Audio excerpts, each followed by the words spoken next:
OK, so dans la vidéo que vous allez voir aujourd'hui, on va revoir les termes rotation, translation et réflexion pour pouvoir ensuite, vous allez pouvoir ensuite le mettre dans votre plan cartésien.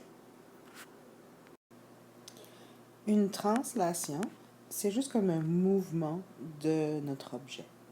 Ici, exemple, si on prend le carré, une translation, il va bouger comme ça. Et ça, c'est une translation. On peut dire comme un glissement. Okay? Si, quand on revient, donc c'est qu'il est ici, et là maintenant, il va aller à sa prochain endroit, et on va créer un autre triangle, et là, cela va, disons que c'est le même carré, il va aller là, oups, comme ça, et qui glisse jusqu'à là. Et il change d'endroit. Et ça, c'est translation.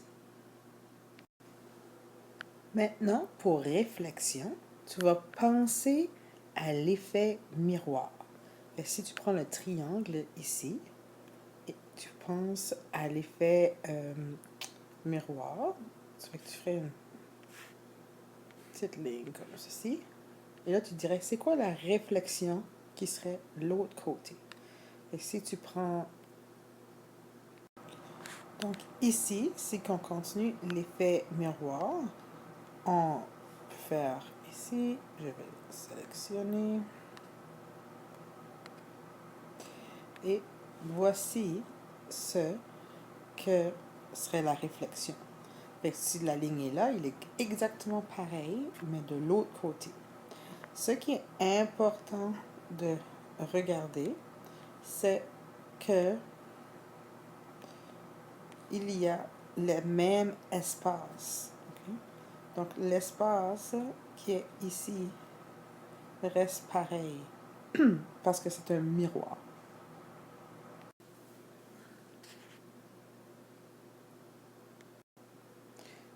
Une rotation, c'est vraiment faire le tour, soit d'une horloge, ou faire le tour le contraire. On va prendre l'objet à un sommet. So, tu pourrais choisir le point ici, ici, ici, ici, ici, même ici. C'est toi qui, disons qu'on choisit, OK, où le sommet est, que tu vas faire ta rotation. Fait que si on choisirait le point ici exactement, c'est de là qu'on va faire la rotation. Si on prend la forme et on dit rotation, ok. Et ici je fais mon point et voilà, il tourne comme ça. C'est rotation, ok.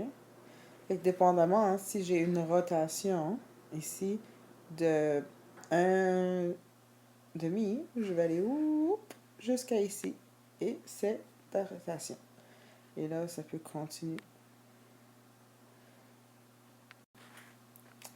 Donc, pour résumer, il y a la réflexion ici, qui est l'effet miroir. Okay? Donc, le A va au contraire ici. Et il ne faut pas oublier l'espace entre les deux, où est la ligne de la réflexion. Ensuite, il y a la translation, qui est exactement comme un glissement. Et il commence là, et c'est qu'il glisse de 2. Okay? Tous les points vont glisser de 2. So, tous les sommets vont glisser exactement de la même direction, du même nombre. Et le dernier ici, c'est la rotation. Donc, dépendamment où est-ce qu'il y a le point ici, il va faire la rotation, hein, comme ça, du nombre de points que tu as à faire. Et voici nos 3 termes que nous avons à voir.